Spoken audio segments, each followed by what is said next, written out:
तरी ने मार्गे संचरू तारे संकटाने दुख आवे तो न पाछो फरू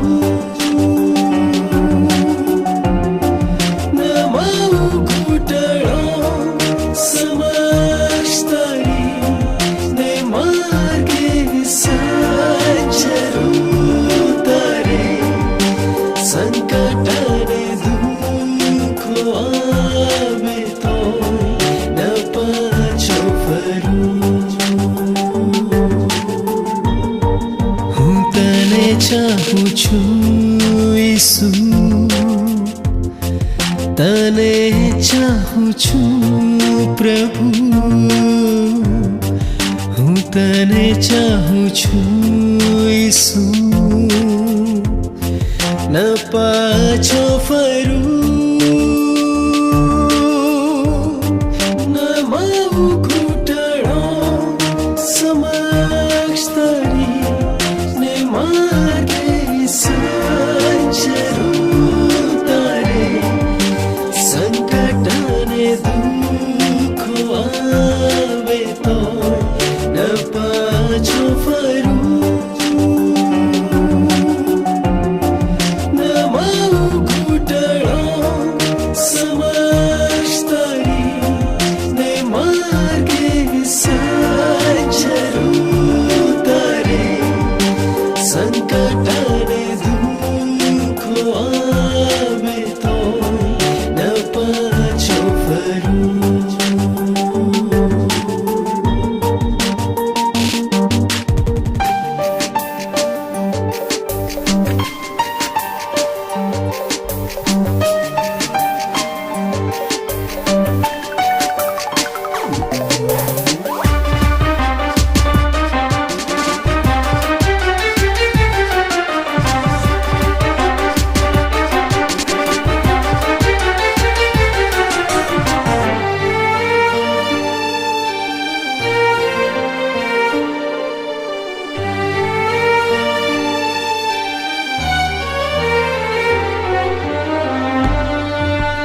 ईसु तारी सेवा करूं तारी सेवा करूं ईसु तारी सेवा करूं न पाछो फरू न माऊ घूंटड़ो समक्ष तरी मार्गे संचरू तारे संकटाने दुख आवे तो न पाछो फरू न माऊ घूंटड़ो समक्ष तरी ने मार्गे संचरू तारे संकटाने दुख आवे तो न पाछो फरू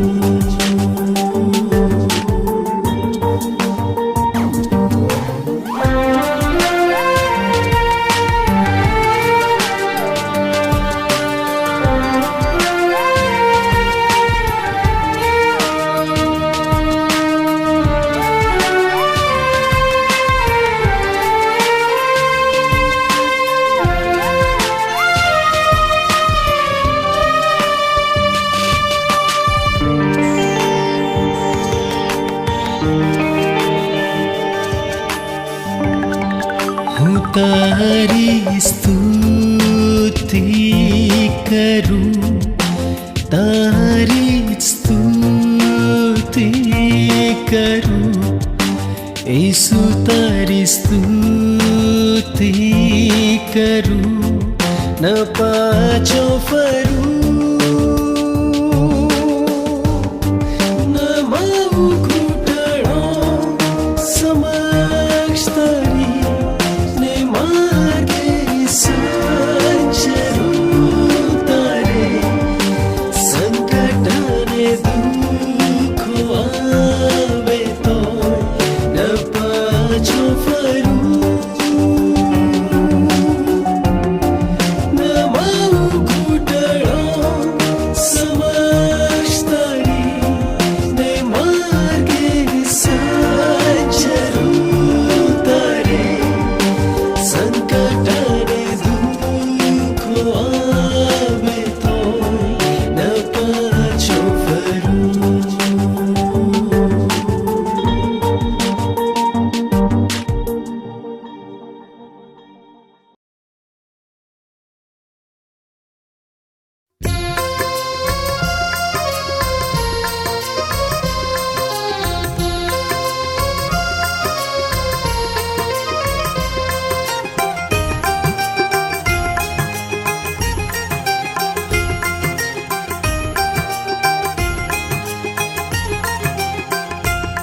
good evening, praise the lord. ફરીને એકવાર સીએનઆઈ ગુજરાત ડાયોસિસના તાબા હેઠળ ચાલતી આ ઓનલાઈન મિનિસ્ટ્રીને માટે અને આજની સાંજની બાઇબલ સ્ટડીને માટે, બાઇબલ અભ્યાસને માટે ઈશ્વરનો આભાર માનું છું. અને વિશેષ કરીને ફરીને એકવાર આપ સર્વની સમક્ષ પ્રભુનું વચન લાવવા માટે અને બાઇબલ અભ્યાસ સાથે મળીને કરવા માટે ઈશ્વરે કૃપા આપી, તેથી ઈશ્વરનો આભાર માનું છું. અને સાથે સાથે મને બિશપ સાહેબ અને અધિકારીગણનો, ટેકનોલોજી ટીમનો પણ ફરીને એકવાર આભાર માનું છું. પ્રભુ ઈસુ ખ્રિસ્તના સુમધુર નામમાં આપ સર્વને આજની સાંજની પ્રેમી સલામ પાઠવતા આવો આપણે પ્રાર્થના દ્વારા બાઇબલ અભ્યાસની શરૂઆત કરીએ. પવિત્રને જીવતા પ્રભુ, આભારી અંતઃકરણો સાથે તમારા બાળકો તરીકે તમારા પ્રેમાળ હાથમાં અમારી જાતોને સોંપીએ છીએ. પ્રભુ, દિવસભરની કૃપા આપી અને સવારથી માંડીને અત્યાર સુધી તમે તમારી અદ્ભુત અજાયબ સંભાળ અને કાળજી હેઠળ અમને સુરક્ષિત અને સલામત રાખ્યા, સલામતી બક્ષી. અને પ્રભુ, અમને હેમખેમ સુરક્ષિત અને સલામત રાખ્યા, હયાત રાખ્યા. અમે જીવિત છીએ, હયાત છે, એ જ તમારા તરફથી મળેલો મોટો આશીર્વાદ છે. અને માટે પ્રભુ, અમે તમને ધન્યવાદ આપતા તમારો આભાર માનીએ છીએ. ફરીને એકવાર સીએનઆઈ ગુજરાત ડાયોસિસના આ અભૂતપૂર્વ મોટી સેવાના માટે અમે તમારો આભાર માનીએ છીએ. અને રોજબરોજ પ્રભુ, તમારા સેવકો અને સેવિકાઓ મારફતે અને જુદી જુદી જગ્યાએથી બાઇબલ અભ્યાસ કરવા માટે તમે આ એક પ્લેટફોર્મ પૂરું પાડ્યું છે અને એક વ્યવસ્થા અમને પૂરી પાડી છે, જે ખૂબ જ આશીર્વાદિત અને સફળ સર્વના માટે સાબિત થઈ રહી છે. પ્રભુ, અમે તમારો આભાર માનીએ છીએ. અને આજે પણ અમે તમારી કૃપાની યાચના કરતા તમારા વચનો તરફ જઈએ એ પહેલાં અમારી જાતોને તમારી આગળ નમાવીએ છીએ. અમને તમે સહાય અને મદદ કરો, તમારી કૃપા આપો. આજના બાઇબલ અભ્યાસને તમે સફળ અને આશીર્વાદિત કરો. અને જે કંઈ પણ વચનો તમે અમને આપવા માંગો છો અને વચનો મારફતે અમને શીખવવા માંગો છો, સલાહ, સૂચન, ચેતવણી, માર્ગદર્શન આપવા માંગો છો, અમે જોઈ શકીએ, સાંભળી શકીએ, તમારો અનુભવ કરી શકીએ અને તમારા વચનોમાં રહેલું શિક્ષણ અમે પ્રાપ્ત કરીને વધુ ને વધુ આત્મિક બાબતોમાં પ્રભુ અમે વધુ મજબૂતાઈ પ્રાપ્ત કરતા તમારા માર્ગમાં આગળ વધીએ એવી કૃપા અમે તમારી પાસે માંગીએ છીએ. બાકીના સમયમાં અમે બધા તમારા પ્રેમાળ હાથમાં સોંપાય છે. પ્રભુ ઈસુના લીધે પ્રાર્થના સાંભળોને સ્વીકાર કરો બાપ. આમીન. પવિત્ર શાસ્ત્ર બાઇબલમાં જૂના કરારમાં હગ્ગાઈ પ્રબોધકનું પુસ્તક પાન નંબર 811 પર મળશે. અને એમાંથી પહેલો અધ્યાય અને તેની 1 થી 15 કલમ એટલે કે અંત સુધી આપણે વાંચવાના માટે વાંચીશું. અને આપ સર્વ પણ તમારું બાઇબલ ખુલ્લું રાખશો અને આપણે સાથે મળીને બાઇબલ અભ્યાસની શરૂઆત કરીએ. અને હગ્ગાઈ પ્રબોધકનું પુસ્તક તેનો પહેલો અધ્યાય 1 થી અંત સુધી વાંચીએ તથા સાંભળીએ. ત્યાં ઈશ્વરનું વચન આ પ્રમાણે લખ્યું છે. હગ્ગાઈ પ્રબોધકનું પુસ્તક પાન નંબર 811 તેનો પહેલો અધ્યાય. ત્યાં ઈશ્વરનું વચન આ પ્રમાણે લખ્યું છે. દાર્યાવેશ રાજાના બીજા વર્ષના 6થા માસની પહેલી તારીખે યહૂદિયાના સુબા શાલતિએલના દીકરા ઝરુબાબેલની પાસે તથા પ્રમુખ યાજક યહોસાદાકના દીકરા યહોશુઆની પાસે હગ્ગાઈ પ્રબોધકની મારફતે યહોવાનું વચન આવ્યું કે સૈન્યનો દેવ યહોવા કહે છે કે આ પ્રજા કહે છે કે વખત આવ્યો નથી, એટલે યહોવાનું મંદિર બાંધવાનો વખત હજુ આવ્યો નથી.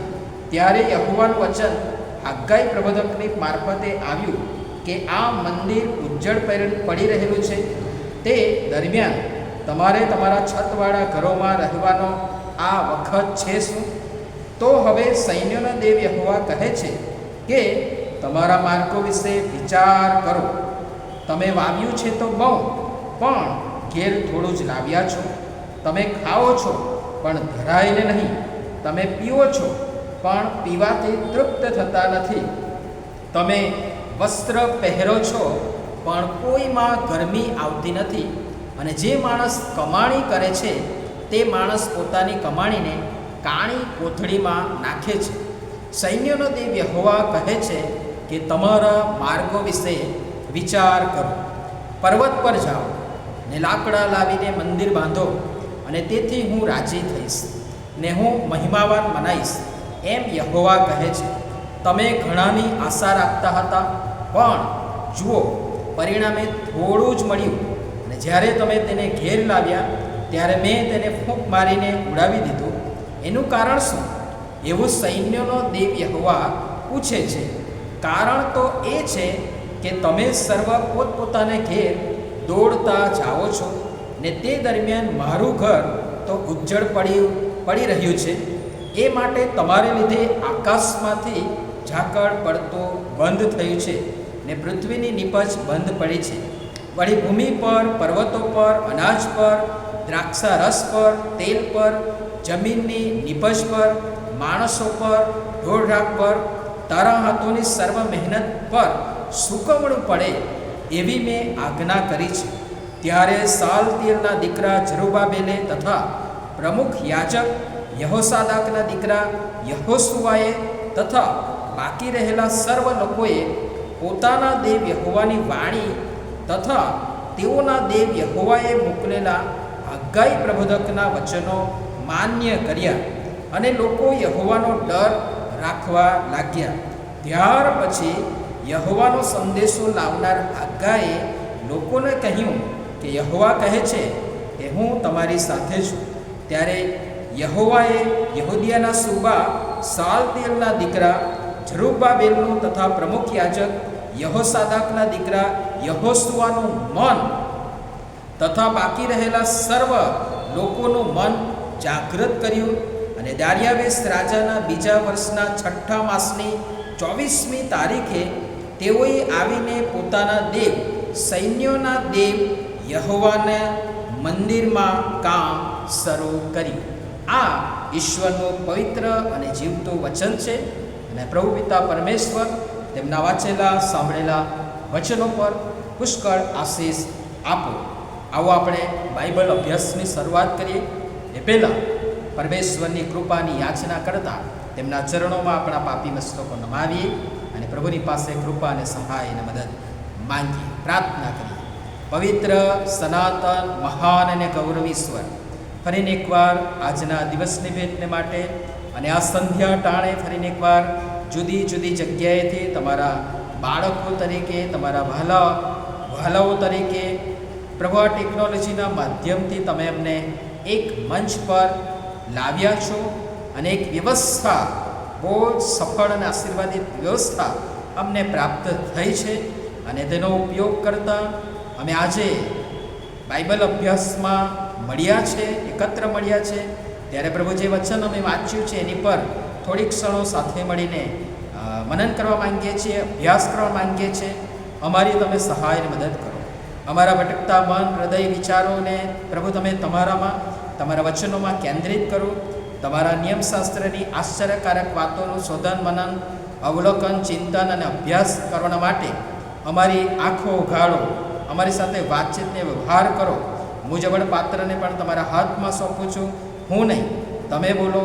અમે તમારા બાળકો તરીકે સાંભળીએ, અભ્યાસ કરીએ, શીખીએ, સમજીએ, જીવનમાં ઉતારીએ એવી કૃપાની યાચના કરતા અમે સગડા તમારા પ્રેમાળ હાથમાં સોંપાય છે. પ્રભુ ઈસુના લીધે પ્રાર્થના સાંભળોને સ્વીકાર કરો બા. આમીન. ફરીને એકવાર આજના બાઇબલ અભ્યાસમાં આપ સર્વનો પ્રભુ ઈસુ ખ્રિસ્તના સુમધુર નામમાં પ્રેમપૂર્વક આવકાર કરતા ઈશ્વરનો પુષ્કળ આભાર માનું છું. હગ્ગાઈ પ્રબોધકનું પુસ્તક અને તેનો પહેલો અધ્યાય એ તો ખૂબ જ પ્રચલિત શાસ્ત્ર ભાગ છે. અને મને આશા, વિશ્વાસ અને ખાતરી છે કે અગાઉ પણ આપ સર્વે આ અધ્યાય પર, આમાંના કેટલાક વચનો પર મનન કર્યું જ હશે, સાંભળ્યું હશે અને અભ્યાસ કર્યો જ હશે. અને આપ સર્વ આ વચનોથી સુપરિચિત છો. પણ છતાં પણ પ્રભુનું વચન બહુ જ અદ્ભુત ને અજયબ છે. અને જેટલી વાર આપણે તેને વાંચીએ છીએ એટલી વાર નવી રીતે ઈશ્વર આપણી સાથે એ વચનો મારફતે વાતચીતને વ્યવહાર કરે છે. અને એ આશા સાથે આપણે આગળ વધીએ તો પ્રથમ જે શાસ્ત્ર ભાગમાં રહેલી કેટલીક મહત્ત્વની બાબતો છે એ આપણે જોઈશું. તો એને જુદા જુદા 7 તબક્કામાં મેં વહેંચી છે. પહેલી બાબત કે મંદિર ઉજ્જળ પડ્યું છે અને એ દરમિયાન ઈશ્વરના લોકો, ઈશ્વરના બાળકો કે જેમને એ વ્યવસ્થા, એ આશીર્વાદો ઈશ્વરે જ તેમની કૃપાથી આપ્યા છે એમાં વ્યસ્ત છે. અને એ દરમિયાન ઈશ્વરની જે શું કહેવાય કે ફરિયાદ કહી શકો અથવા તો જે વાત મૂકવામાં આવી છે એ કહી શકો, એ તો એ છે કે એ દરમિયાન તેમનું મંદિર તો ઉજ્જળ પડ્યું છે. જે આશીર્વાદો ઈશ્વરે તેમના લોકોને આપ્યા એ આશીર્વાદોને યાદ કરતા, ઈશ્વરનો આભાર માનતા, એ આશીર્વાદોને માણતા, એને સાથે રાખીને બીજાને પણ એના એ આનંદનામાં ભાગીદાર બનાવતા, ઈશ્વરનો આભાર માનતા, ઈશ્વરના ઘરમાં ઈશ્વરનો આભાર માનવા, ઈશ્વરની સ્તુતિ આરાધના કરવા અને જે કંઈ પણ ઇવન જીવન આ પૃથ્વી પરના જન્મથી લઈને અત્યાર સુધી આપણે હયાત છીએ, જીવિત છે, એ દરમિયાન જે સમયમાંથી આપણે પસાર થયા, જે આશીર્વાદો આપણે પ્રાપ્ત કર્યા, સંપાદન કર્યા, એની સાથે સાથે જે કંઈ પણ શારીરિક, સામાજિક, સાંસ્કૃતિક, આર્થિક અને આત્મિક બાબતો આપણે પ્રાપ્ત કરી છે ઈશ્વરની કૃપાથી, એ બધાને લઈને સાથે મળીને ઈશ્વરનો આભાર માનીએ, ઈશ્વરની સ્તુતિ કરીએ અને એ માટે દેવના ઘરમાં જવાની વાત. પણ આ આશીર્વાદોને એટલા બધા આપણે આ પ્રભુની જે ફરિયાદ છે એ પ્રમાણે વ્યસ્ત થઈ ગયા છે, ગુંચવાઈ ગયા છે. એ માણતા માણતા એમાં જ રચ્યા પચ્યા રહીએ છીએ. અને એ દરમિયાન દેવની જે ફરિયાદ છે એ કે મારું મંદિર તો ઉજ્જળ પડ્યું છે. બીજી બાબત, તમારા માર્ગો વિશે વિચાર કરો. અને આ શબ્દો, આ વાક્ય 5મી કલમમાં પણ આવે છે અને 8મી કલમમાં પણ આવે છે. એટલે 2 વાર આ નાનકડા શાસ્ત્ર ભાગમાં જ 2 વાર આ વાત આવે છે કે તમારા માર્ગો વિશે વિચાર કરો. ત્રીજી બાબત, તમારી આશા શી છે, અને આપણે પછીથી જોઈશું એનું પરિણામ શું આવે છે. 5મી બાબત, લોકોએ એ જે પ્રબોધક મારફતે ઈશ્વરે વાણી ઉચ્ચારી અને એ વાણી અને વચનને માન્ય કર્યું. અને 6ઠી બાબત, દેવે તેમના મન જાગૃત કર્યા. અને 7મી ને છેલ્લી બાબત, તેઓએ દેવના મંદિરમાં કામ શરૂ કર્યું. અને આ રીતે આ આખા શાસ્ત્ર ભાગમાં આ 7 તબક્કામાં આપણે એક પછી એક જોઈશું. અને એની સાથે સાથે જે 2 મહત્ત્વની બાબત છે 5મી કલમમાં અને 8મી કલમમાં લખવામાં આવી છે તે તો એ છે કે તમારા માર્ગો વિશે વિચાર કરો. અને એ આજનો આપણો વિષય રહેશે કે તમારા માર્ગો વિશે વિચાર કરો. શા માટે ઈશ્વરે આ કહ્યું કે તમારા માર્ગો વિશે વિચાર કરો? તમારા માર્ગો, અને બીજા પણ આપણે વચનો જોઈશું એમાં, તમારા માર્ગો, મારા માર્ગો, તમારા વિચારો અને મારા વિચારો, એ જે તફાવત છે એ પણ આપણે વચનોમાંથી જ જોવા માટે પ્રયાસ કરીશું. પણ પ્રથમ બાબત કે તમારા માર્ગો વિશે વિચાર કરો. શા માટે? તમારા માર્ગો, એ માર્ગો કેવા છે, એનું પરિણામ શું છે? તો એના માટે આપણે કેટલીક કલમો પણ જોઈશું. મારી સાથે તમે જે કંઈ પણ હું રેફરન્સ આપું, વચન આપું, એ ખોલીને જોવા માટે પ્રયાસ કરશો તો અભ્યાસમાં વધારે કદાચ આનંદ આવશે. પ્રથમ જે તમને આપવા માંગુ છું એ તો એ છે નીતિવચનોનું પુસ્તક અને તેનો 14મો અધ્યાય અને તેની 12મી કલમ. જો તમે જોશો તો ત્યાં લખવામાં આવ્યું છે નીતિવચનોનું પુસ્તક, તેનો 14મો અધ્યાય અને તેની 12મી કલમ. ત્યાં આ પ્રમાણે લખ્યું છે કે એક એવો માર્ગ છે. શા માટે ઈશ્વરે કહ્યું કે તમારા માર્ગો વિશે વિચાર કરો? એ તો તમારા માર્ગો એટલે કે આપણા માર્ગો કેવા છે, એનું શું પરિણામ આવે છે, એ સંદર્ભમાં આપણે થોડુંક ઊંડા ઉતરવા માંગીએ છીએ.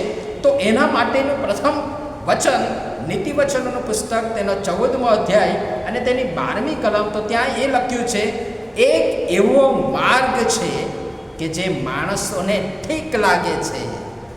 આ દિવસો દરમિયાન તો આપણી આગળ તો ચારે બાજુ માર્ગોનો માર્ગો છે.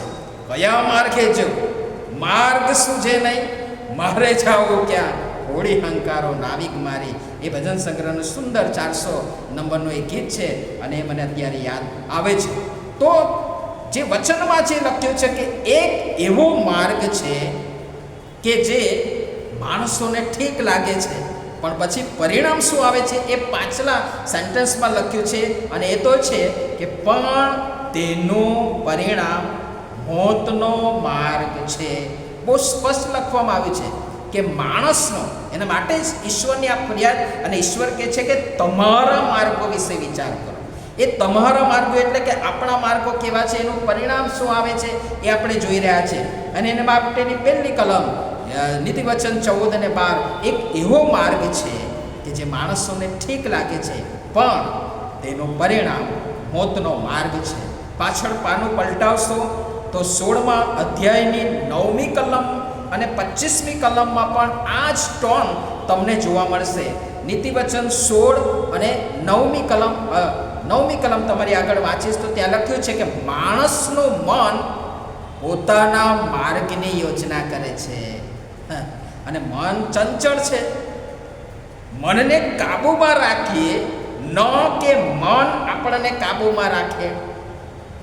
અને તેથી માણસનું મન પોતાના માર્ગની યોજના કરે છે. અને પોતાનો માર્ગ, માણસનો પોતાનો માર્ગ કેવો છે, એનું પરિણામ શું આવે છે એ આ વચનોમાં લખ્યું છે કે માણસનું મન પોતાના માર્ગની યોજના કરે છે. અને સાથે સાથે 25મી કલમ જુઓ, નીતિવચનોનું પુસ્તક, તેનો 16મો અધ્યાય અને 25મી કલમ. એક એવો માર્ગ છે કે જે માણસને અદલ લાગે છે ખરો, પણ પરિણામે તે મોતનો માર્ગ છે. પરિણામે તે મોતનો માર્ગ છે. માણસનું મન પોતાના માર્ગની યોજના કરે છે. માણસને જે માર્ગ ઠીક લાગે છે, માણસને એક એવો માર્ગ છે કે જે માણસને અદલ લાગે છે, પણ એનું પરિણામ ત્યાં સ્પષ્ટ બતાવવામાં આવ્યું છે કે તે મોતનો માર્ગ છે. એનું પરિણામ શું આવે છે આપણે જાણીએ છીએ. મારી સાથે યશાયા પ્રબોધકનું પુસ્તક અને તેનો 53મો અધ્યાય, કે જે પણ ખૂબ પ્રચલિત શાસ્ત્ર ભાગ છે, સોનેરી અધ્યાયોમાંનો એક છે, અને એમાંથી પણ આપણે 1-2 વચન જોવા માટે પ્રયાસ કરીશું. અને ખાસ કરીને 6ઠ્ઠી કલમ, યશાયા પ્રબોધકનું પુસ્તક, તેનો 53મો અધ્યાય અને તેની 6ઠ્ઠી કલમ આપણે જોઈશું. પણ એ પહેલાં 4થી ને 5મી કલમ પણ આપણે જોઈશું તો વધારે સારી રીતે એને સમજી શકીશું. અને માટે 4, 5 અને 6 ત્રણેય કલમ હું તમારી આગળ વાંચીશ. તમે પણ તમારું ધ્યાન કેન્દ્રિત કરો. તો ત્યાં લખ્યું છે યશાયા 53 ને 4 થી 6, ખચી તેણે આપણા દર્દ માથે લીધા છે અને આપણા દુઃખ વેઠ્યા છે, પણ આપણે તો તેને હણાયેલો, દેવથી માર પામેલો, પીડિત થયેલો માન્યો. પણ આપણા અપરાધોને લીધે તે વિંધાયો, આપણા પાપોને લીધે તે કચડાયો. આપણને શાંતિ પ્રાપ્ત કરવા માટે તેને શિક્ષા થઈ અને તેના સોળથી આપણને સાજાપણું પ્રાપ્ત મળ્યું છે. અને 6ઠ્ઠી અને જે અગત્યની કલમ છે તે તો એ છે કે આપણે સર્વ, આપણા માટે ઈશ્વરે પ્રભુ ઈસુ ખ્રિસ્તમાં આ બધું જ ઉપર, જે બહુ આપણે ઝડપથી વાંચી જઈએ છીએ, પણ એમાં એક એક શબ્દમાં જે પીડા છે, જે વેદના છે, જે કલ્પાંત છે, અને સાથે સાથે જે લાગણી છે, એનો આપણે અનુભવ કરી શકતા નથી. અને એ અનુભૂતિ થયા પછી 6ઠ્ઠી કલમ વધારે સારી રીતે આપણે સમજી શકીશું. અને એ સમજણ સાથે 6ઠ્ઠી કલમ તમે જુઓ તો ત્યાં લખ્યું છે કે આપણે સર્વ ઘેટાની પેઠે ભટકી ગયા છીએ, દરેક પોતપોતાને માર્ગે વળી ગયો છે, અને યહોવાએ તેના પર આ પણ સર્વના પાપનો ભાર મૂક્યો છે. પરિણામ શું આવ્યું? આપણે પોતાના માર્ગે વળ્યા, પોતપોતાનો માર્ગ પસંદ કર્યો, એનું પરિણામ મોતનો માર્ગ. અને એનું પરિણામ 6ઠ્ઠી કલમમાં એટલે કે યશાયા 53 અને તેની 6ઠ્ઠી કલમમાં પણ આપણે જોઈ શકીએ છીએ. આપણને બતાવવામાં આવે છે કે આપણે સર્વ, કારણ કે આપણે પોતપોતાનો માર્ગ પસંદ કર્યો, એનું પરિણામ શું આવ્યું? તો આપણે સર્વ ઘેટાની પેઠે ભટકી ગયા છે. દરેક પોતપોતાને માર્ગે વળી ગયો છે. અને યહોવાએ તેના પર એટલે કે પ્રભુ ઈસુ ખ્રિસ્ત પર આપણા સર્વના પાપનો ભાર મૂક્યો છે. અને માટે આપણે આગળ વધતા બાજુના જ અધ્યાયમાં જોઈએ તો 55માં અધ્યાયની 6ઠ્ઠી કલમ, 7મી કલમ, 8મી અને 9મી કલમ જુઓ તો ત્યાં પણ ગજબનું ત્યાં લખવામાં આવ્યું છે. અને તમારી આગળ વાંચવાના માટે પ્રયાસ કરીશ. યશાયા 55 6થી આગળ જુઓ. યહોવા મળે છે એટલામાં તેને શોધો, તે પાસે છે એટલામાં તેને હાક મારો. દુષ્ટ માણસ પોતાના વિચારો તજી દે, પોતાના વિચારો તજી દે, અને યહોવા પાસે પાછો આવે તો તેના પર કૃપા કરશે. અને આપણા દેવની પાસે આવે કેમ કે તે સંપૂર્ણ ક્ષમા કરશે. અને 8મી અને 9મી કલમ બહુ અગત્યની, ત્યાં લખ્યું છે એ પ્રમાણે, કેમ કે મારા વિચારો તે તમારા વિચારો નથી, તેમ તમારા માર્ગો તે મારા માર્ગો નથી. કારણ કે દેવના માર્ગ અને માણસના માર્ગ બંને અલગ અલગ છે. અને ત્યાં સ્પષ્ટ તફાવત આપણે જોઈ શકીએ છીએ. કેમ કે મારા વિચારો એ તમારા વિચારો નથી, તેમ તમારા માર્ગો તે મારા માર્ગો નથી, એમ યહોવા કહે છે. જેમ આકાશો પૃથ્વીથી ઊંચા છે, તેમ મારા માર્ગો એ તમારા માર્ગોથી, મારા વિચારો એ તમારા વિચારોથી ઊંચા છે. તો આપણે શું કરવાની જરૂર છે? ઉપાય શું છે? અને એના માટે જે ઉપાય બતાવવામાં આવ્યા છે જુદા જુદા, એ આપણે જોવાના માટે પ્રયાસ કરીશું. તો ફરીથી નીતિવચનોના પુસ્તકમાં આપણે આવીએ તો ત્યાં નીતિવચન 6 અને 23માં લખવામાં આવ્યું છે. નીતિવચન 6 અને 23, કેમ કે આજ્ઞા દીપક છે અને નિયમ પ્રકાશ છે, અને શિક્ષણ તથા તેની સાથે નસીહત એ જીવનનો માર્ગ છે. બહુ સુંદર ત્યાં સ્પષ્ટ લખવામાં આવ્યું છે. અને જાણે કે ત્યાં આખું પવિત્ર શાસ્ત્ર બાઇબલ શરૂઆતથી અંત સુધીનો સમાવેશ એક જ કલમમાં થતો હોય એ પ્રમાણે બહુ ગજબની રીતે ત્યાં ગોઠવવામાં આવ્યું છે. કેમ કે આજ્ઞા દીપક છે અને નિયમ પ્રકાશ છે, અને શિક્ષણ તથા તેની સાથે નસીહત એ જીવનનો માર્ગ છે. એની સાથે સાથે 3 અને 17મી કલમ પણ જુઓ. નીતિવચન 3 અને 17મી કલમ, તેનો માર્ગ. આપણે આપણો માર્ગ જોયો. ઈશ્વરે જે કહ્યું કે તમારા માર્ગો વિશે વિચાર કરો, અને પછી આપણે પોતપોતાના માર્ગે ભટકી ગયા, આપણે પોતાનો માર્ગ પસંદ કર્યો, એનું શું પરિણામ આવ્યું એ પણ વચનોમાંથી જોવા માટે પ્રયાસ કર્યો. હવે ઈશ્વર જે ઉપાય બતાવે છે એ આપણે જોઈ રહ્યા છે. અને એમાંની પહેલી બાબત નીતિવચન 6 અને 23માં આપણે જોયું કે ભાઈ આજ્ઞા દીપક છે અને નિયમ પ્રકાશ છે, અને શિક્ષણ તથા તેની સાથે નસીહત એ જીવનનો માર્ગ છે. અને બીજો જે ઉપાય છે નીતિવચન 3 અને 17માં જે લખવામાં આવ્યું છે કે તેના માર્ગે સુખ ચેન જ છે. કોનો માર્ગ? આપણો પોતાનો માર્ગ નહીં. અને માટે આપણે જે પોતાનો માર્ગ પસંદ કરીએ છીએ, માર ખાઈએ છીએ, અટવાઈએ છીએ, ભટકી જઈએ છીએ, ખોવાઈ જઈએ છીએ, પડી જઈએ છીએ, નાશ થઈ જઈએ છીએ, એનું પરિણામ આપણે જોયું. અને તેથી આપણો માર્ગ નહીં. અને માટે યશાયા 55માં પણ આપણે જે 8 અને 9માં જોઈએ કે તમારા માર્ગ વિશે વિચાર કરો, તમારા માર્ગો અને મારા માર્ગો, તમારા વિચારો ને મારા વિચારો એ આસમાન જમીનનો તફાવત, જ્યાં એક ટોન નીકળે છે. અને માટે ઈશ્વરે જે ઉપાય બતાવ્યો છે એમાં બીજો ભાગ નીતિ વચન 3 અને 17 કે તેના માર્ગમાં એટલે કે ઈશ્વરના માર્ગમાં સુખ ચેન જ છે અને તેના સઘળા રસ્તામાં શાંતિ છે. બહુ ગજબ. એના માર્ગે સુખ ચેન જ છે અને તેના સઘળા રસ્તામાં શાંતિ છે. અને તેથી વાલો, ઈશ્વરે આપણી આગળ બધું જ ખુલ્લું અને સ્પષ્ટ કરી દીધું છે. તમારા માર્ગો વિશે વિચાર કરો, કેવા છે, એનું પરિણામ શું આવે છે એ આપણે જોયું. ઉપાય પણ ઈશ્વરે પવિત્ર શાસ્ત્ર બાઇબલમાં તેના વચનો મારફતે વિવિધ રીતે આપણને બતાવ્યા છે. એમાંથી થોડું આપણે જોયું છે. પણ એની સાથે સાથે બીજી પણ કેટલીક બાબતો કે જે ઈશ્વરે આપણને બતાવી છે અને એ પવિત્ર શાસ્ત્ર બાઇબલમાંથી જ આપણે બીજું પણ કેટલુંક જોવા માટે પ્રયાસ કરીશું. તો એના સંદર્ભમાં ઈશ્વરે માણસને માટે સારું, શ્રેષ્ઠ, યોગ્ય અને આશીર્વાદિત શું છે એ પણ સ્પષ્ટ ત્યાં બતાવ્યું છે. પાન નંબર 803માં એક પ્રબોધક, મીખા પ્રબોધકની વાત આવે છે.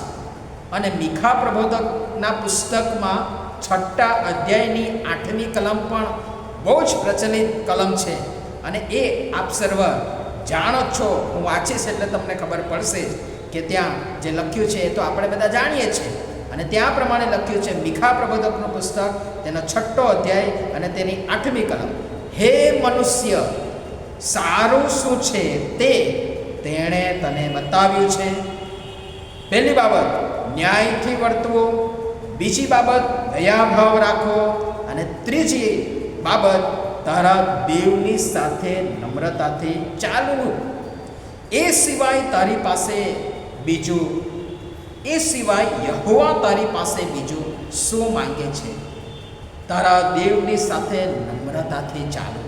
અને એના માટે પોતાનો માર્ગ નહીં, પોતાને જે ઠીક લાગે છે એ માર્ગ નહીં, મન જે હૃદય છે માર્ગે લઈ જાય છે એ નહીં, કારણ કે એનું પરિણામ પણ આપણે જોયું.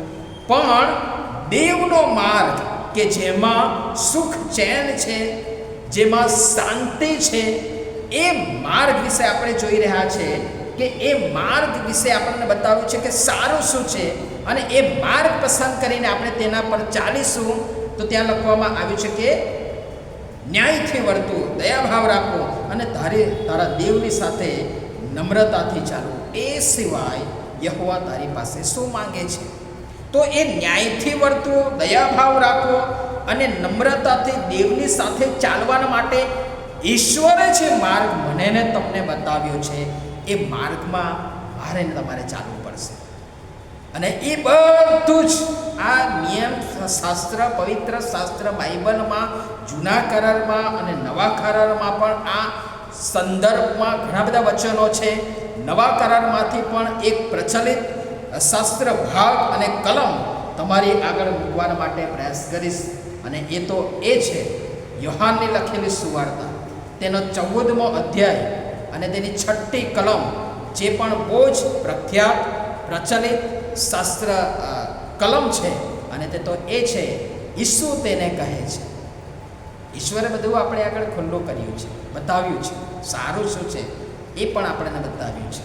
અને પ્રભુ ઈસુ ખ્રિસ્તે તો બહુ સ્પષ્ટ નવા કરારમાં કહ્યું છે. આ બધું જૂના કરારમાં થોડું અટપટું અને અઘરું અને કપરું અને ન સમજી શકાય એવું પણ લાગશે. પણ પ્રભુ ઈસુ ખ્રિસ્તે નવા કરારમાં તો બહુ સ્પષ્ટ રીતે કહ્યું છે, યોહાન 14 અને 6માં, કે ઈસુ તેને કહે છે કે માર્ગ, સત્ય તથા જીવન હું છું. મારા આશ્રય વિના બાપની પાસે કોઈ આવતું નથી. મારા આશ્રય વિના બાપની પાસે કોઈ આવતું નથી.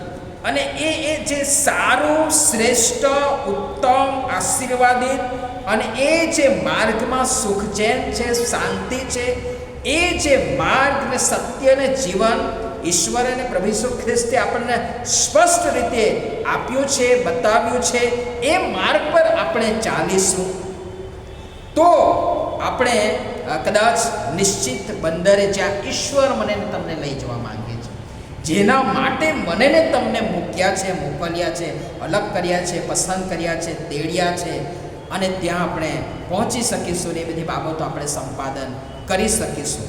ગીતશાસ્ત્ર તેના પહેલા અધ્યાયની પહેલી કલમ એ પણ બહુ પ્રચલિત છે અને એ પણ આપ સર્વ જાણો છો. અને તે જ્યાં લખવામાં આવ્યું છે એ પ્રમાણે ગીતશાસ્ત્ર 1:1, જે માણસ દુષ્ટોની સલાહ પ્રમાણે ચાલતો નથી, જે પાપીઓના માર્ગમાં ઊભો રહેતો નથી અને જે નિંદાખોરોની સાથે બેસતો નથી, તેને ધન્ય છે. અને જ્યારે ઈશ્વરનો માર્ગ, પોતાનો માર્ગ નહીં, ઈશ્વરે જે માર્ગ બતાવ્યો છે, પ્રભુ ઈસુ ખ્રિસ્તે જે આપણે આગળ માર્ગ ખુલ્લો કર્યો છે, એના પર આપણે ચાલીએ છીએ, બેસીએ છીએ કે ઊભા રહીએ છીએ, ત્યારે આપણે ધન્યતાનો, ગીતશાસ્ત્ર 1:1 રહેલી ધન્યતાનો આપણે અનુભવ કરીએ છીએ. અને તેથી આપણે આપણા માર્ગોનું પ્રભુ ઈસુ ખ્રિસ્ત જે માર્ગ બતાવ્યો છે, અને સાથે સાથે ઈશ્વરે જૂના કરારમાં હગ્ગાઈ પ્રબોધકના પુસ્તકમાં પહેલા અધ્યાયની 5મી ને 8મી કલમમાં જે આપણી આગળ વિચાર કરવા માટે વાત મૂકી છે, એ તો એ છે કે તમારા માર્ગો વિશે વિચાર કરો. તે આપણા શાસ્ત્ર ભાગમાં સ્પષ્ટ કહ્યું છે. અને એની આગળ પણ ઘણી બધી વાત બહુ સંક્ષિપ્તમાં ત્યાં મૂકવામાં આવી છે કે શું પરિણામ આવ્યું છે. તો હવે સૈન્યનો દેવ યહોવા કહે છે, તમારા માર્ગો વિશે વિચાર કરો. આપણે આપણા માર્ગોમાં પડ્યા, જે ઠીક લાગ્યું તેની પર ચાલ્યા, અને આપણે તો હંમેશા સારા, સીધા, સરળ, એક્સપ્રેસ હાઈવે જેવા માર્ગ જ પસંદ કરીએ છીએ. સાંકડો માર્ગ અને કદાચ થોડો ઘણો કઠિન કે ખરબચડો હોય એને પસંદ કરતા નથી. ને માટે જે પરિણામ આવે છે આપણી આગળ મૂક્યું છે ને એ તો એ છે કે આ મંદિર ઉજ્જડ પડી રહ્યું છે. એ દરમિયાન તમારે તમારા છતવાળા ઘરોમાં રહેવાનો વખત છે શું? તો હવે સૈન્યનો દેવ યહોવા કહે છે, તમારા માર્ગો વિશે વિચાર કરો. પરિણામ શું આવે છે? તમે વાવ્યું છે તો બહુ, પણ ઘેર થોડું જ લાવ્યા છો. ખેડૂત પુષ્કળ મહેનત કરી રહ્યો છે. નોકરી, ધંધા, વ્યવસાય, આજીવિકાના સાધનોમાંથી મહેનત કરીને, પરિશ્રમ કરીને માણસ અત્યારે તન તોડી રહ્યો છે. અને એ સંદર્ભમાં કે તમે વાવ્યું છે તો બહુ, પુષ્કળ મહેનત કરો છો, તન તોડી નાખો છો, પણ ઘેર થોડું જ લાવ્યા છો. તમે ખાઓ છો, જાત જાતનું આપણે અત્યારે ખાઈએ છીએ, પણ ધરાઈને નહીં, ખાઈ શકતા નથી.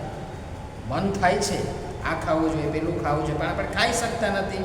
તમે પીવો છો, પણ પીવાથી તૃપ્ત થતા નથી. મર્યાદાઓ આવી ગઈ છે. આટલું આ જ ખાવું પડે, આ ન ખાવાનું, આ પીવું પડે, આ ન પીવાનું, મર્યાદાઓ આવી ગઈ છે. તૃપ્ત થતા નથી. તમે વસ્ત્ર પહેરો છો, જાત જાતના રેશમી અને મોંઘા અને ખૂબ બહુ મોંઘા એવા વસ્ત્રો પહેરીએ છીએ, પણ છતાં પણ પ્રભુનું વચન કહે છે કોઈમાં ગરમી આવતી નથી. અને જે માણસ કમાણી કરે છે, બહુ ગજબની વાત છે, પુષ્કળ મહેનત કરીએ છીએ, પુષ્કળ પરિશ્રમ ઉઠાવીએ છીએ, રાત દિવસ દોડાદોડ કરીએ છીએ, અને પુષ્કળ કમાઈએ પણ છે, ભેગું પણ કરીએ છીએ, કદાચ કોઈકનું ભાગનું છીનવી લઈને પણ પોતાનું કરીએ છીએ, અને એ બધું કરીએ છીએ. પણ સ્પષ્ટ પ્રભુનું વચન કહે છે કે જે માણસ કમાણી કરે છે એ માણસ પોતાની કમાણીને કાણી કોથળીમાં નાખે છે. ભેગું પણ કર્યું, પણ એ કાણી કોથળીમાં નાખ્યું કદી રહેતું નથી. આવે છે અને પગ કરી જાય છે, રહેતું જ નથી, કારણ કે કાણી કોથળીમાં નાખે છે. પરિણામ, કારણ શું છે? કે આપણે આપણા પોતાના માર્ગે વળી ગયા છે. અને માટે દેવનું વચન કહે છે 8મી કલમમાં પણ કે તમારા માર્ગો વિશે વિચાર. 7મી કલમમાં સૈન્યનો દેવ યહોવા કહે છે તમારા માર્ગ વિશે વિચાર કરો. ઉપાય પણ ત્યાં બતાવ્યો છે, પર્વત પર જાઓ અને પર્વત શું છે? પ્રાર્થનાના પહાડ પર પ્રભુ ઈસુ ખ્રિસ્ત વારે વારે તેમના માટે લખવામાં આવ્યું છે. જીવનક્રમ તમે જોશો, વાંચશો, અભ્યાસ કરશો, એની જીવની તમે જોશો તો સતત એ પ્રાર્થનામય જીવન જીવ્યા છે. એકાંતમાં પહાડ પર વહેલી સવારે, મોટી સવારે એ બાપની સંગત માણવા માટે જતા હતા. તમારા માર્ગ વિશે વિચાર કરો. પર્વત પર જાઓ, લાકડા લાવીને મંદિર બાંધો, તેથી હું રાજી થઈશ ને હું મહિમાવાન બનાવીશ, એમ યહોવા કહે છે. તમે ઘણાની આશા રાખતા હતા, પણ જુઓ પરિણામે થોડું જ મળ્યું. ને જ્યારે તમે તેને ઘેર લાવ્યા ત્યારે મેં તેને ફૂંક મારીને ઉડાવી દીધું. પુષ્કળ મહેનત કરી, પુષ્કળ પરિશ્રમ કર્યો, દોડાદોડ કરી અને બધું જાત જાતનું કર્યું, પણ એનું પરિણામ શું? જે આશા રાખતા હતા પણ એમાં થોડું જ મળ્યું. જ્યારે તમે તેને ઘેર લાવ્યા, થોડામાંથી પણ બચાવીને ઘેર લાવ્યા, તો એને પણ ત્યાં લખવામાં આવ્યું છે પ્રમાણે મેં ફૂંક મારીને ઉડાવી દીધું. એનું કારણ શું છે? એવું સૈન્યનો દેવ યહોવા પૂછે છે. કારણ તો એ છે કે તમે સર્વ પોતપોતાના ઘેર દોડતા જાઓ છો, ને તે દરમિયાન મારું ઘર તો ઉજ્જડ પડી રહ્યું છે. અને એ માટે તમારે લીધે આકાશમાંથી ઝાકળ પડતું બંધ થયું છે અને પૃથ્વીની નીપજ બંધ પડી છે. વળી ભૂમિ પર, પર્વતો પર, અનાજ પર, દ્રાક્ષારસ પર, તેલ પર, જમીનની નીપજ પર, માણસો પર, ઢોરઢાક પર, તારા હાથોની સર્વ મહેનત પર સુકવણું પડે એવી મેં આજ્ઞા કરી છે. ગમે તેટલું કરશો, દોડાદોડ કરશો, પરિશ્રમ કરશો, મહેનત કરશો, પણ જ્યાં સુધી એ પોતાના જ માર્ગમાં આપણે ચાલીશું, જે મનને સારું લાગે છે એ માર્ગમાં ચાલીશું, દેવે જે માર્ગ બતાવ્યો છે એમાં આપણે નહીં ચાલીશું, ભટકી જઈશું, ખોવાઈ જઈશું, અટવાઈ જઈશું, તો એનું પરિણામ આ જ આવશે. ઘણું બધું ત્યાં લખ્યું છે. અને 12મી કલમથી આખી દશા અને દિશા કદાચ બદલાય છે. જુઓ, સાલતીલના દીકરા ઝરુબાબેલે તથા પ્રમુખ યાજક યહોસાદાકના દીકરા યહોશુઆએ તથા બાકી રહેલા સર્વ લોકોએ પોતાના દેવ યહોવાની વાણી, પહેલી બાબત, પોતાના દેવ યહોવાની વાણી તથા તેઓના દેવ યહોવાએ મોકલેલા આગાહી પ્રબોધકોના વચનો માન્ય કર્યા. એક તો યહોવાની વાણી માની, એમના એટલે કે યહોવા દેવે મોકલેલા હગ્ગાઈ પ્રબોધકના વચનો તેમણે માન્ય કર્યા. અને ત્રીજી બાબત, લોકો યહોવાનો ડર રાખવા લાગ્યા. આ 3 બાબતો બની. આ પ્રબોધક મારફતે જે ચિત્ર તેઓની આગળ મૂકવામાં આવ્યું કે જે પરિસ્થિતિ આપણી છે એ કંઈક આવી છે, આ ન હોવું જોઈએ, પણ આવું કંઈક ચિત્ર હોવું જોઈએ. તો એ દિશામાં આપણે ચાલ્યા નથી, એ માર્ગમાં આપણે ચાલ્યા નથી, તો એનું પરિણામ આ આવ્યું છે. તો હવે આપણે શું કરીએ? તો એ હકારાત્મક વલણ સાથે એ લોકોએ દેવની વાણી સાંભળી, તેના વચનોને માન્ય કર્યા, ઈશ્વરનો ડર તેમને લાગ્યો, અને પછી જે પરિણામ આવે છે 13મી કલમ, ત્યાર પછી યહોવાનો સંદેશો લાવનાર હગ્ગાએ લોકોને કહ્યું કે યહોવા કહે છે, હું તમારી સાથે છું. અત્યાર સુધીનું આખું ચિત્ર જુદું હતું, 11 સુધી. કારણ કે દેવે કહ્યું કે તમારા માર્ગ વિશે વિચાર કરો. કારણ કે ત્યાં સુધી એ લોકો પોતપોતાના માર્ગે હતા, ભટકેલા હતા, ખોવાયેલા હતા, અને માટે જે પરિણામ સંક્ષિપ્તમાં આ કલમોમાં બતાવ્યું, અને એની સાથે સાથે બીજી પણ કલમો આપણે જોઈ, અને એ સંદર્ભ ટાંક્યા, અને એ વાત વાસ્તવિક રીતે રજૂ કરવામાં આવી. લોકોએ પણ કચકચ ના કરી, પણ વાસ્તવિકતાને સમજ્યા, હકારાત્મક વલણ સાથે તેમણે એ બાબતોનો સ્વીકાર કર્યો, ઈશ્વરનો ભય લાગ્યો. પરિણામ તરત આપણી આગળ આવે છે. દેવ તેમને વચન આપે છે, હું તમારી સાથે છું. અને પછી આગળ બધું છે, પણ આપણે છેલ્લી બાબત જોઈને, બીજા પણ 1-2 વચનો જોઈને આપણે બંધ કરવા માટે પ્રયાસ કરીશું. કે જે પરિણામ આવ્યું, લોકોની ઉપર અસર થઈ, એ તો એ કે તેમણે દેવ યહોવાની વાણી સાંભળી, પ્રબોધકના વચનો માન્ય કર્યા, ઈશ્વરનો ડર લાગ્યો, અને પ્રબોધક મારફતે તેમને ખાતરીને વચન આપવામાં આવ્યું, હું તમારી સાથે છું. અને પછી 14મી કલમના બીજા ભાગમાં લખ્યું છે કે યહોશુઆનું મન તથા બાકી રહેલા સર્વ લોકોનું મન જાગૃત કર્યું, ઈશ્વરે જાગૃત કર્યું. અને એનું પરિણામ શું આવ્યું કે 15મી કલમ, અને દારિયાવેશ રાજાના બીજા વર્ષના 6 માસની 24મી તારીખે તેઓએ આવીને પોતાના દેવ, સૈન્યોના દેવ યહોવાના મંદિરમાં કામ શરૂ કર્યું. તરત પરિણામ આવે છે અને તેમણે કામ શરૂ કર્યું. જે પ્રબોધ કરવામાં આવ્યો, જે વાસ્તવિકતા તેમની આગળ રજૂ કરવામાં આવી, મૂકવામાં આવી, હકારાત્મક વલણ સાથે તેમણે સ્વીકાર્યું કે આપણે આમ નહોતું કરવું જોઈતું હતું, અને હકારાત્મક વલણ સાથે એમણે સ્વીકાર્યું. દેવની વાણી સાંભળી, તેમના વચનો માન્ય કર્યા, તેઓ દેવથી વિધા, દેવે તેમના સેવક મારફતે તેમને જાગૃત કર્યા. પરિણામે તેમણે એ કામ તરત, તારીખ પણ લખી છે એ પ્રમાણે તેમણે એ કામ શરૂ કર્યું. ભલો, જ્યારે આપણે દેવના માર્ગમાં ચાલીએ છીએ અને એ માર્ગ જ્યારે ઈશ્વરને પસંદ પડે છે, અને એ બાબતને વધારે સારી રીતે સમજવાના માટે તમે ગીતશાસ્ત્ર તેનો 37મો અધ્યાય ખોલશો અને ત્યાં એક બહુ 2 કલમ આપણે જોઈશું. 37મો અધ્યાય ગીતશાસ્ત્ર, 37મું ગીત અને તેની 23મી અને 24મી કલમ. બહુ સરસ કલમો છે. ત્યાં લખ્યું છે એ પ્રમાણે ગીતશાસ્ત્ર 37મું ગીત, 23મી અને 24મી કલમ. જ્યારે માણસનો માર્ગ યહોવાને પસંદ પડે છે ત્યારે તે તેના પગલાં સ્થિર કરે છે. જ્યારે માણસનો માર્ગ યહોવાને પસંદ પડે છે અને યહોવાને પસંદ પડે માટે એણે જે આપણને બતાવ્યું છે એ માર્ગમાં આપણે ચાલીએ, એ માર્ગ આપણે પસંદ કરીએ. અને જ્યારે એ માર્ગ જેના પર આપણે ચાલીએ છીએ અને એને પસંદ પડે છે, માર્ગમાં ચાલીએ છીએ, ત્યારે તે આપણા પગલાં સ્થિર કરે છે. અને પછી 24મી કલમ લખ્યું છે, જો કે તે પડી જાય તો પણ તે છેક જમીનદોષ થશે નહીં, કેમ કે યહોવા તેનો હાથ પકડીને તેને નિભાવશે, તેનો હાથ પકડીને તેને નિભાવશે. અને તેથી એ માર્ગ જે યહોવાને પસંદ પડે છે અને જે આપણી આગળ મૂક્યો છે, આપણી આગળ ખુલ્લો કર્યો છે અને સારું શું છે એણે બતાવ્યું છે, એનું પરિણામ પણ આપણને બતાવ્યું છે. પ્રભુ ઈસુ ખ્રિસ્તે સ્પષ્ટ કહ્યું છે કે માર્ગ, સત્ય તથા જીવન હું છું. એ માર્ગ જ્યારે આપણે પસંદ કરીએ છીએ, એ માર્ગમાં આપણે ચાલીએ છીએ, ત્યારે એ આપણા પગલાં સ્થિર કરે છે.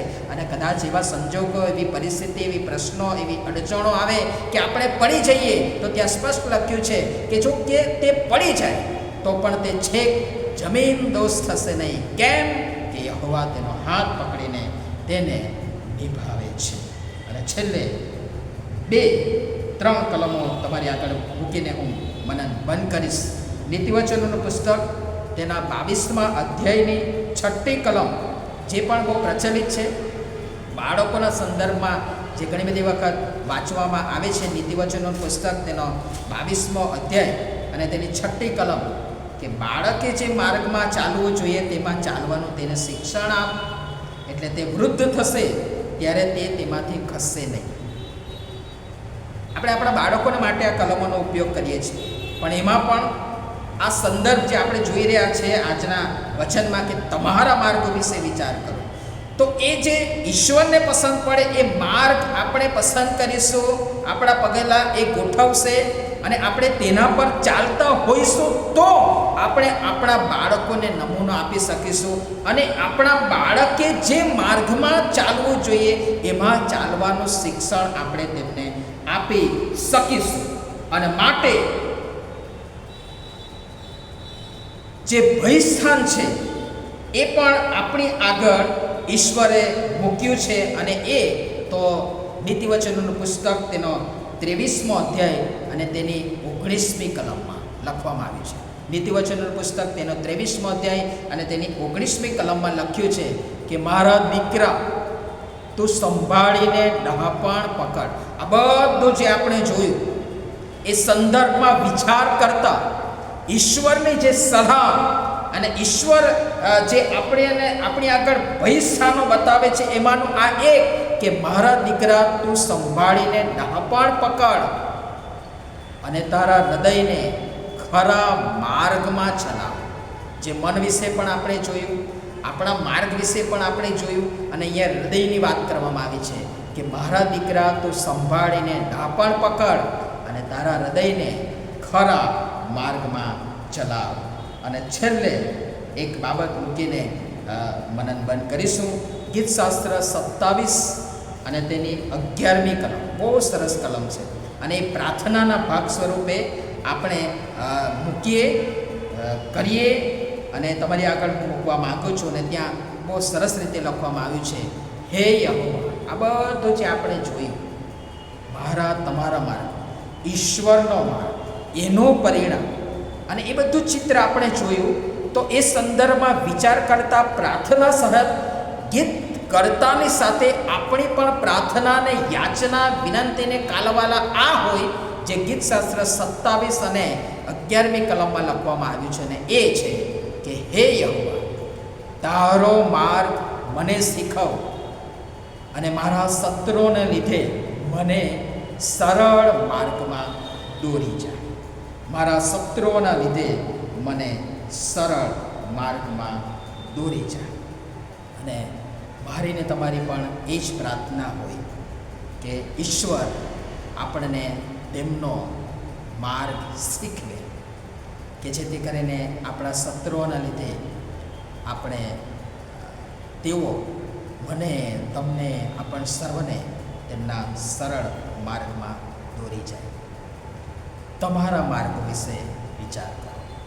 આજે રાત્રે આ સંદર્ભમાં આ વચનો જે તમારી આગળ મૂકવામાં આવ્યા છે, ઈશ્વરે મારી, તમારી, આપણ સર્વને આગળ મૂક્યા છે, એ વચનોના સંદર્ભમાં વિચાર કરતા આ બાબત યાદ રાખીએ. તમારા માર્ગો વિશે વિચાર કરો.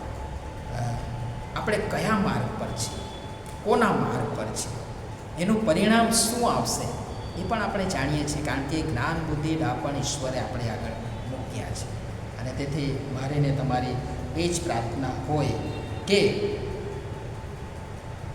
તારો માર્ગ મને શીખવ અને મારા શત્રુઓને લીધે મને સરળ માર્ગમાં દોરી જાય. પ્રભુ પિતા પરમેશ્વર આપણા માર્ગો વિશે વિચાર કરવા માટે આપણને આજ રાત્રે તેમની કૃપા આપો. અને આપણે જે માર્ગ આપણી આગળ ખુલ્લો મૂકવામાં આવ્યો છે પ્રભુ ઈસુ ખ્રિસ્ત દ્વારા, માર્ગ, સત્ય તથા જીવન, એ માર્ગમાં ચાલીએ, સારું પસંદ કરીએ, યહોવાને જે પસંદ છે એ માર્ગમાં ચાલીએ, કે જેથી કરીને એ આપણા પગલાં સ્થિર કરે. પડી જઈએ તો પણ તેના હાથે કરીને તે આપણને નિભાવશે. વિચાર, તમારા માર્ગો વિશે વિચાર કરો. અને પ્રભુ પિતા પરમેશ્વર આ બધી બાબતો સમજવાના માટે આપણે સર્વને તેમની કૃપા આપો. નમીએ, પ્રાર્થના કરીએ. પવિત્ર અને જીવતા પ્રભુ, આભારી અંતઃકરણો સાથે ફરીને એકવાર આ સમયને માટે, સંગતને માટે તમારો પુષ્કળ આભાર માનીએ છીએ. તમારા વચનો મારફતે આજે અમારી સાથે ફરીને એકવાર નવી રીતે, અદ્ભુત રીતે વાતચીતને વ્યવહાર કર્યો. હગ્ગાઈ પ્રબોધકનું પુસ્તક, તેનો 1લો અધ્યાય અને તેની 1લી કલમથી 15મી કલમ સુધી પ્રભુ અમે જોઈ શક્યા. અને તમારા જુદા જુદા વચનો મારફતે અમારી આગળ તમે એ વાતો મૂકી, વચનો મૂક્યા, તમારી વાણી અમે સાંભળી શક્યા. અને સંદર્ભમાં તમારા માર્ગો વિશે વિચાર, પ્રભુ, વિચારવાના માટે તમે અમને કૃપા આપી. અમે કયા માર્ગે છીએ, એનું પરિણામ શું છે એ પણ તમે અમારી આગળ ખુલ્લું કર્યું છે. અને તેથી પ્રભુ, જે તમારો માર્ગ છે કે જેમાં સુખ છે અને શાંતિ છે, એ માર્ગ અમે પસંદ કરીએ. તમને ગમતો, તમને પસંદ પડે તેવા માર્ગ પસંદ કરીને એના પર અમે ચાલીએ, કે જેથી કરીને સમયે સમયે તમે અમારા પગલાં ગોઠવી શકો, કે જેથી કરીને જ્યારે અમે પડી જઈએ, નમી જઈએ, ખોવાઈ જઈએ, અટવાઈ જઈએ, ત્યારે પણ તમે તમારા હાથે કરીને અમને નિભાવીને ફરીથી પ્રભુ અમને ચલાયમાન કરો, પુનઃસ્થાપિત કરીને તમારા માર્ગમાં ચાલવાના માટે તમે કૃપા આપો. માટે આજ રાત્રે જે વચન તમે અમને આપ્યું છે, તમારા માર્ગો વિશે વિચાર કરો, એ સંદર્ભમાં નવી જ વિચારસરણી સાથે, હકારાત્મક વલણ સાથે એનો વિચાર કરતા અને સ્વીકાર કરતા અમારા માર્ગો વિશે અમે વિચાર કરીએ અને તમારા માર્ગો વિશે પણ અમે વિચાર કરીએ, મૂલ્યાંકન કરીને સારું ને શ્રેષ્ઠ ને ઉત્તમ જે તમે અમને બતાવ્યું છે એ પસંદ કરીને તેના પર ચાલીએ. માટે અમારી સહાય મદદ કરો. બધા જ તમારા પ્રેમાળ હાથમાં સોંપાય છે. પ્રભુ ઈસુના લીધે અમારી પ્રાર્થના સાંભળો અને આમ સર્વનો સ્વીકાર કરો બાપ. આમીન. Thank you. Good night. God bless you.